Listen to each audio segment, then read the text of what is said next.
Donald Trump is very orange and very bad. Look at all the sins he's committed. He's committed adultery, had multiple divorces, had sex with a porn star, and paid her hush money to shut her up. I mean, how could a Christian possibly vote for someone like that? Do you not care about his sin? You're a complete hypocrite if you vote for Donald Trump and claim to be a follower of Christ. That's what the left likes to say because they know that Trump actually has a lot of evangelical support. This is Mark Austin with So You Want the Truth About, and we're going to be starting a new series called Truth to Lies, and the first topic is going to be Donald Trump and Christianity. Now, in my first YouTube video, I talked about how I didn't want to just always let the left dictate the narrative. I didn't want to have a page that was always reacting to what the liberals have to say. And that is true. And for the Instagram page, the majority of the content we produce is going to be what we think is important, what we think needs to be spoken about. That being said, there is a place for calling out propaganda and exposing it as lies and replacing it with the truth. So we're going to do that here in a video format where I share my screen and I go through propaganda and I explain what's wrong with it. And the first one that we're going to do is So You Want to Talk About Donald Trump and Christianity. We had a ton of requests to rebut this post, so we're going to go through it with you and expose it because the main central argument behind it is false. It is not a good argument. So let's take a look at the post. So here on the first page, Eric Trump claims his father literally saved Christianity. Let's talk. Well, obviously that's extreme hyperbole, and I don't think Eric Trump should have said that. I don't think you could say at all that Donald Trump has saved Christianity, nor would Jesus Christ need Donald Trump to save Christianity. Now, that being said, could God use Donald Trump to further his kingdom, whether or not Trump is a believer? Absolutely, and we'll talk more about that later. Taking a look at the next slide, is it very Christian to have sex with a porn star while your wife's at home with your newborn baby? Absolutely not. I hated hearing about this. There's not a single Christian Trump supporter who endorses what he's done in his sex life. The sins he's committed are sins. They're bad, and I reject them completely. I do not think any Christian man should look to Donald Trump as an example for how to be towards women. Not how to be towards your wives, obviously, and it should be wife singular, right? Let alone how to be towards women in general. Donald Trump has not set a good example here, and there's no Christian who thinks he's acted Christian in that way. Is it very Christian to lie more than you speak truth? Now, and it has this statistic that Donald Trump lies on record more than 70% of the time that he speaks. This is one of those statistics that's, who determines what's a lie, what's not a lie? Is that 70% a real number? So I don't really place any credence in the statistic, right? But has Donald Trump clearly lied many times? Absolutely, right? And that's not a good thing either. But then you can look at how in other ways Donald Trump has been more truthful than many other politicians when it comes to actually following through in his agenda. Here's a real good example. Moving the embassy, the United States Embassy in Israel to Jerusalem. Bush said he'd do it. Obama said he'd do it. Didn't get it done. Never even tried to do it. Trump said he'd do it. And then he actually did it during his first term faster than he was told he could and for less of a cost, right? So and that's not the only example you can show where Trump actually followed through, where other politicians have been all talk and no action. So yes, is he someone who is extremely honest and we can trust every word he says? Absolutely not.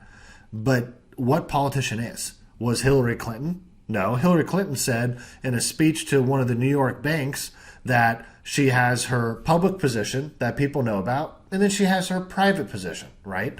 I mean, that's her blatantly saying she lies and tells the little people what they want to hear, but she tells the elite what she's really going to do, right? So, and same thing with Joe Biden. Joe Biden's lied, put his foot in his mouth, said things that just blatantly aren't true so often. So it's not like in either election, the Christian could choose the truth teller or the liar Trump, and Christians are choosing the liar Trump. That's not what the choice is before us. They're two fallen people. They're two sinful people. And unfortunately, basically every single politician lies. Is it very Christian to steal charity money from kids with cancer? Obviously not. Now, once again, I don't know if this allegation is truthful, right?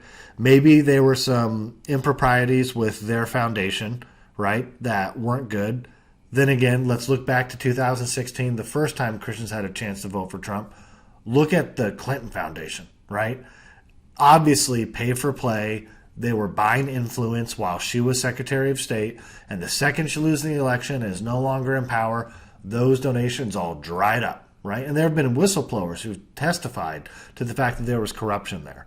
So it's not Christian to steal charity money, but I don't know if this is true. And even if it is true, unfortunately, once again, this is something that a lot of politicians engage in, fraudulent behavior with nonprofits and charities. Is it very Christian to grab women by their pussies? Obviously not. What Donald Trump said on that tape was no Christian endorses those statements. Even if it's true, right? Even if you're that powerful, women are starstruck, and then you shouldn't take advantage of it. Like a Christian man who is in this power of being famous, being a celebrity, impressing people just by being around them, it's wrong and sinful to use that for your own selfish gain and your own sexual pleasure. So this is not Christian behavior at all. This was bad behavior, and Trump shouldn't have said that. And he shouldn't have acted that way. It's the actions behind that statement that are even worse. Now, this right here is a very Christian to mock those with disabilities. And it's, when he's mocking the reporter and he's moving his arms about, this has been completely and thoroughly debunked. You can Google or YouTube search different videos that explain this. This kind of movement of his arms and Trump thing is something he's done numerous times before this event with the reporter.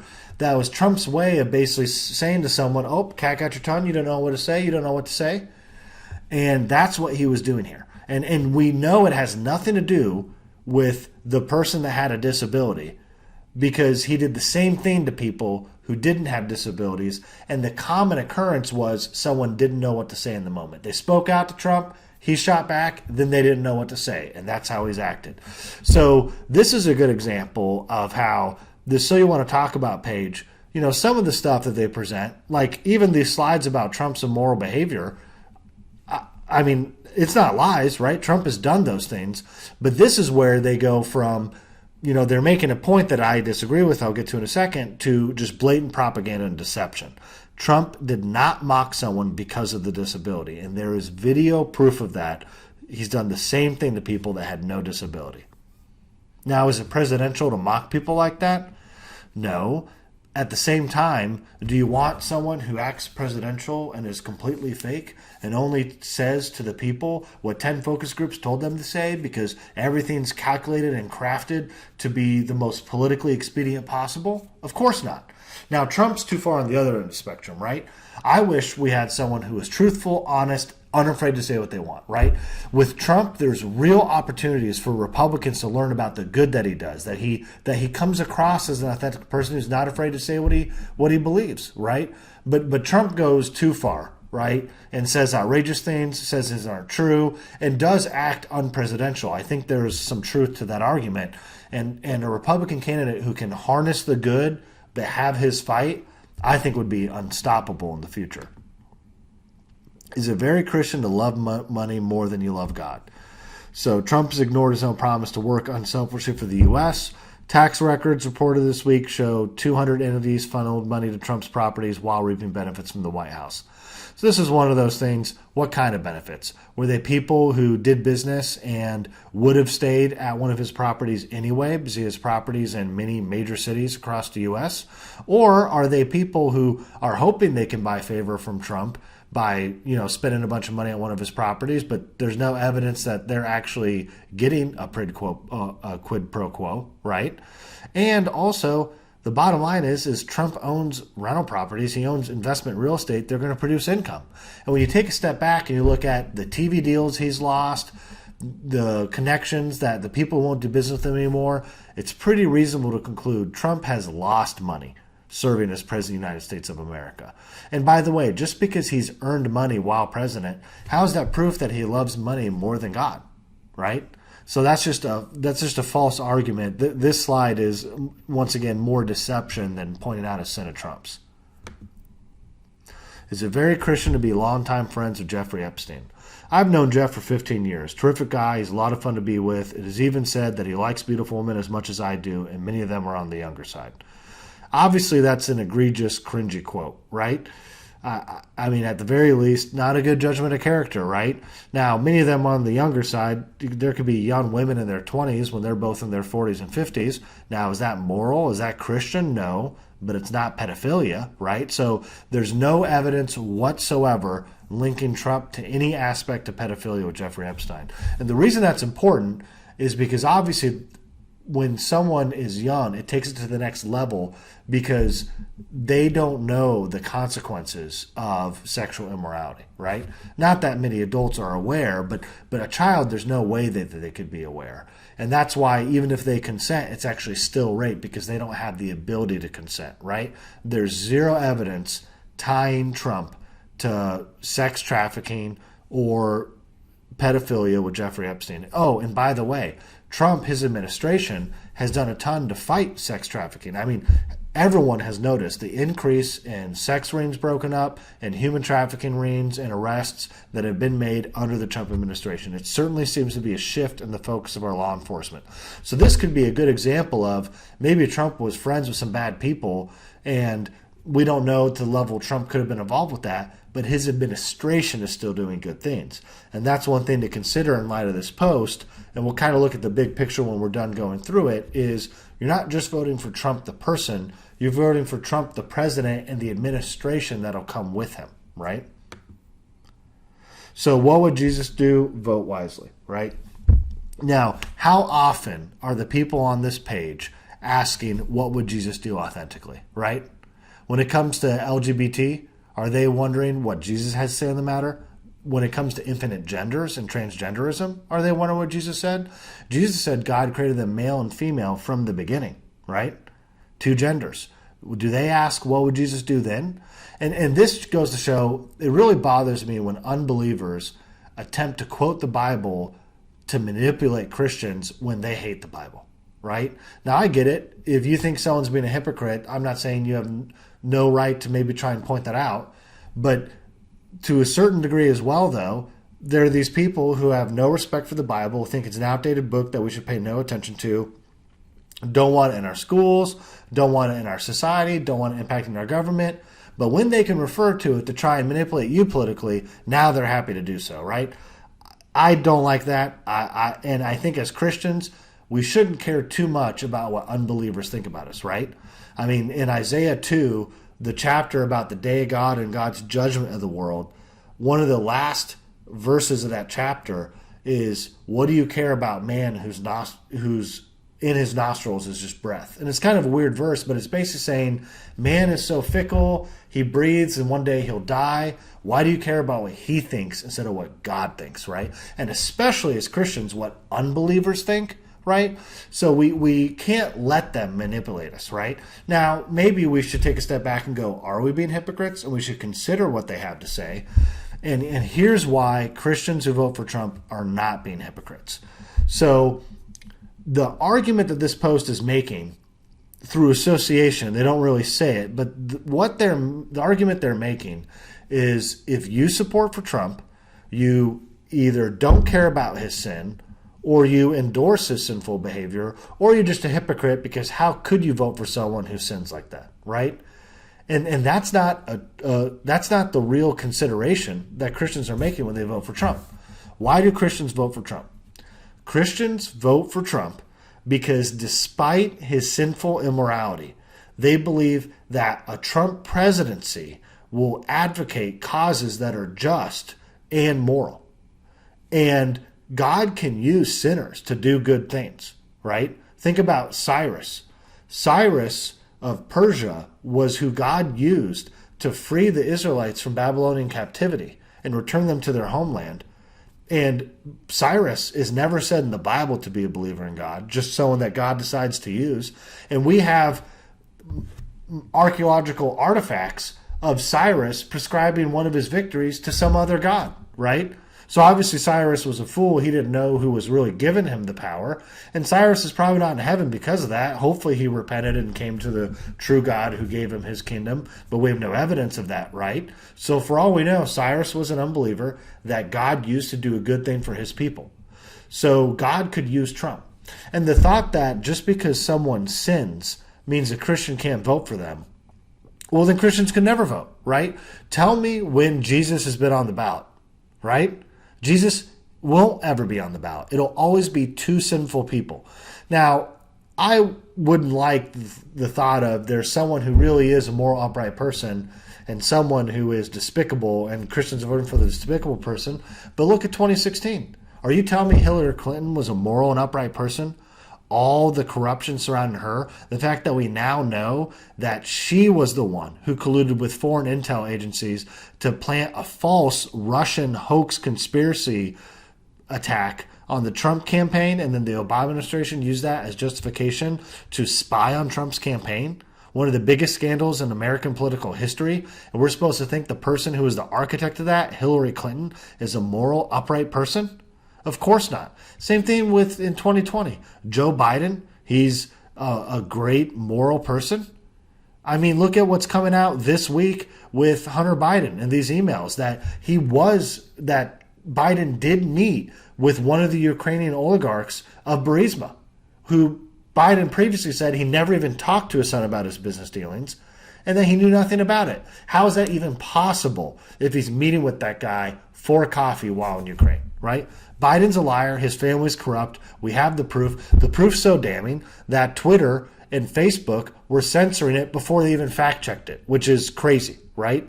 So the truth of the matter is Christians are voting for Trump not at all as an endorsement of his personal decision and morality, but because they think that he will do good things for Christians.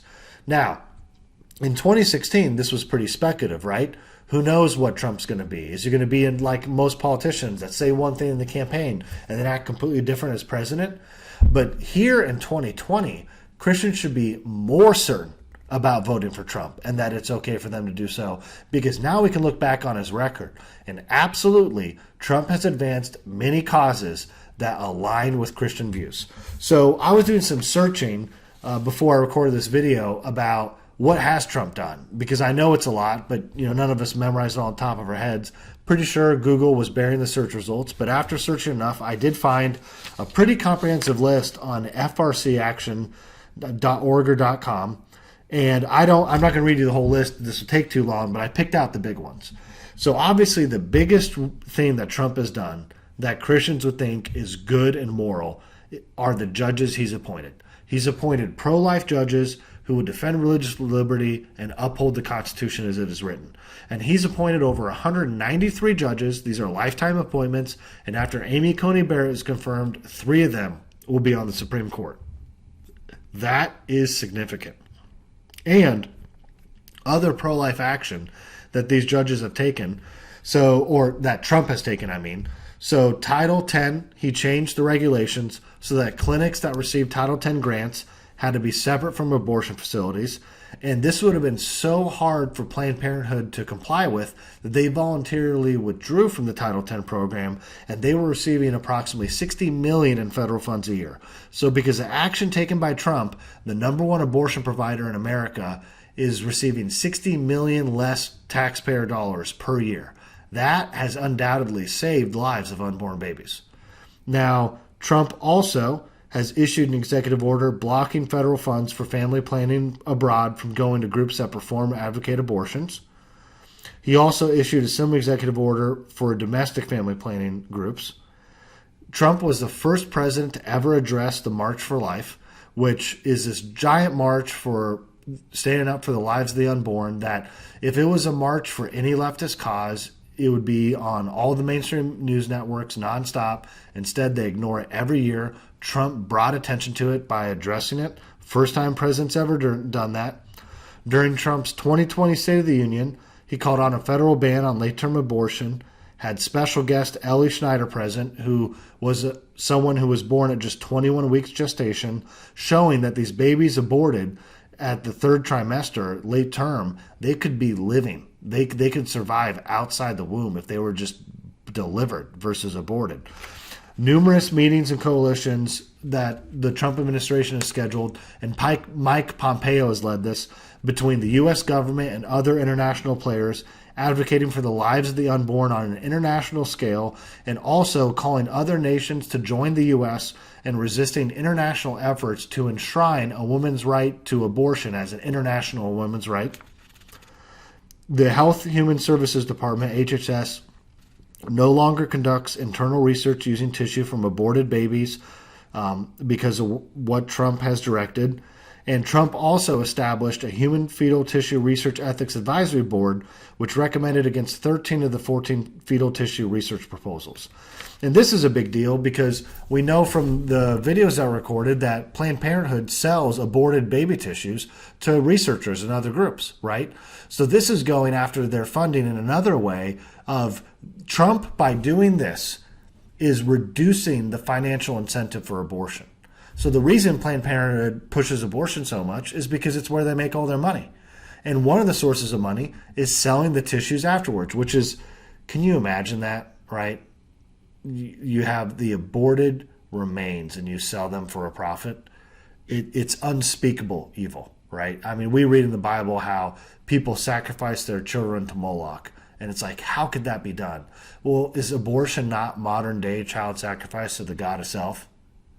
And in the United Kingdom, they then took those aborted remains and used them at a waste energy plant that burned waste for energy. So it's literally like we're taking human remains and getting energy from them, almost like a benefit of child sacrifice. It's insane. So that's something also that shows that the administration that's in place, Mike Pompeo's done things, and then the Health and Human Services Department, these new boards that came up, it's about more than just who's president. And the Trump administration has fought for moral causes on numerous levels. Now, Trump, related to that, he's appointed Christians throughout his cabinet administration.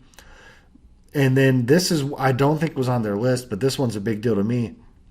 Trump defeated ISIS, which ended severe and deadly persecution of Christians in the Middle East. Under Obama, he did nothing to stop ISIS. He could have blown up their caravan, all the trucks right in the line on the road, going to Iraq. He could have destroyed ISIS that day. He did nothing, and ISIS was crucifying Christians in the Middle East. Trump gets in power, Trump defeats ISIS, and Christians aren't getting crucified in Iraq and Syria anymore. He saved the lives of Middle Eastern Christians. Trump has also stopped advancing the causes of sexual perversion and degeneracy that Obama pushed so much. It's crazy to think about how much the Overton window shifted on sex and gender under Obama. When Obama was first elected, his public position was marriage is the union between a man and a woman. And by the end of the Obama presidency, you must support homosexuality or you are evil. You must support same-sex marriage. You must believe there are infinite genders, and if you misgender someone in New York City, you can get fined tens of thousands of dollars, right? I mean, it's insane how much that shifted, and Trump put a stop to that. I don't know if Trump's reclaimed any of that, right? But has at least stopped sliding further into sexual degeneracy. So Trump's DOE and DOJ rescinded Obama's guidance that required public schools to allow transgender students to use the bathrooms of their choice. And he worked to stop those suffering from gender dysphoria from joining the military, which a DOD study found that Obama's policy of allowing that had problems and were detrimental to military readiness, lethality, and unit cohesion. So Obama cared more about social justice, which isn't real justice, than he cared about how ready and capable our military is. Now, Trump also celebrates many Christian holidays at the White House. I remember Obama seemed to make a bigger deal out of Ramadan than he did Easter or Christmas, and Trump has hosted many Christian leaders and events at the White House. Trump himself makes many statements about the importance of God and prayer to our society and government in his many speeches. Trump has issued several executive orders directing his administration to permit and prioritize religious freedom. The Trump DOJ has defended in court a publicly displayed cross-shaped Veterans Memorial. And this is another big thing where the administration matters. So Trump's DOJ has filed amicus briefs stating interests in numerous cases that have to do with religious freedom and the rights of Christians. Meanwhile, I remember the Obama DOJ, when there were certain cases where they didn't like the official the government side of the issue, the government was the defendant, they refused to actually defend the case and just purposely let the prosecution win because they didn't want to defend the law because they didn't agree with the law. But Obama is not a legislator. It's the legislative branch's job to repeal laws that you don't like. But Obama found a backdoor way to do it by not defending them in court. And you think things like this, Obama would have gone out of his way to defend? No. Right? So this is just another example of a Trump presidency preserving the Christian nature of our society. Not by his own personal actions, by the way. Not because we all look at Trump's, personal moral decisions and are inspired by it, right? You better not get your inspiration from Donald Trump if you're a Christian. Now, Trump also had his HHS end requirements that required grantees that were involved with foster care and adoption to accept same-sex marriage and gender identity ideology. So these requirements that Obama put in place were used to shut down faith-based providers of foster care and adoption. And this is the kind of thing where people like So You Want to Talk About, people who don't want Christians to have anything to do with our society, want separation of church and state to a degree the Founding Fathers never imagined, they would rather kick Christians organizations out of foster care and adoption and then have more kids in the foster system where they're abused and they don't have dedicated parents. They would rather fight Christianity than let Christians help kids. Trump reversed that. And also, in addition to that, he issued an executive order seeking to increase partnerships with faith-based organizations that care for children and preserve families. So Trump's doing the opposite. He's saying, no, these people want to help. These Christians want to help. Think about this too. So you want to talk about, they'd say things like, you're not pro-life, you're pro-birth, right? Because if you don't agree with liberal policies controlling every aspect of our lives from birth to death, well, then clearly you don't care about people's lives, right? It's an absurd argument. But and then they go, you just care about the people being born. Meanwhile, Christians are like, no, we want to help. We want to help with foster children. We want to help adopt them. And people like Obama are like, nope, we don't want your help. Faith-based people, get out of here. We're going to put rules in that you can't help with foster system if you don't agree that a man marrying a man is okay and that there are infinite genders, right? So they're hypocrites. So don't get worn down by their criticism, right? I mean, I'm making this video to encourage you. And then if you have someone who's Christian and they're struggling with Trump's morality, please share this video with them. But just understand, no Christian thinks that Trump has lived a moral life. Now, there's some things he's done that are good. His children seem to be respectable adults, right? He's done something right raising his children. And even Hillary Clinton praised him for that in the debate, and credit to her for that. When she was asked that question in the debate, I thought she gave a heartfelt answer, and I respect her for that. And, there are people who are around Trump who say he's born again, he's redeemed. I mean, look, we don't have any evidence he's actively committed adultery now, right? And I hope he's repented and turned from his sin. Now, people like to ask me, do I think Trump's a Christian? And I'm always hesitant to even really consider that question because the Bible is very clear. Only God can read hearts. None of us can look into Trump's heart. Now, we can see fruit, right? And what's the fruit of Trump? And the past, it was bad. Is he continuing all those sins today, though? Some of them, it maybe seems like he has turned from. And I don't know if Trump's a Christian, and I don't think it's my place to say whether or not I think he is. What I do know is I've prayed for him. I've prayed for him numerous times that if he has converted, that it's authentic, that he has a real relationship with God, that he understands that Jesus is king and he's the only way to heaven. I've prayed that for Donald Trump many times, and I encourage you to as well. Now, the last point I had on here was that Trump policies resulted in record low unemployment for minorities. Now, that's not something that he necessarily did for Christians. That's something he did for people, right? But the reason I mention it is another argument the left makes is if you don't support our solutions, then you don't care about the problems we're trying to fix, right? If you don't agree with massive welfare state, you don't care about poor people. If you don't agree with universal health care, then you just want grandma to die with no health care, no treatment, right? That's not true. We care about a lot of the same issues that liberals do, actually. We don't want kids to be shot at schools, But we think making them gun-free zones really just makes them victim disarmament zones, right? So it's not that we don't care about the people who are impacted by bad things in our world. We just have different solutions. But the left doesn't understand this. So I mentioned that to say Trump has done good things for people. The Trump presidency has resulted in good things for many groups of people. So don't feel bad about supporting Trump as a Christian. You're not endorsing his sin by voting for him, because you will always vote for a sinner, no matter who you vote for. So this video maybe went a little bit longer than I think most of these will go, because I went through this list of what Trump's done instead of just going through their post. But I think we're going to do more of these in the future, and not just so you want to talk about, but maybe now this video is right, other blatant propaganda from the left. But I think this will be our way of directly trying to counter something. So if you found this beneficial, if you enjoyed this video, please comment, please subscribe, please let us know, and we'll continue to make more of this. Thanks again for tuning in, and hopefully I'll see you soon.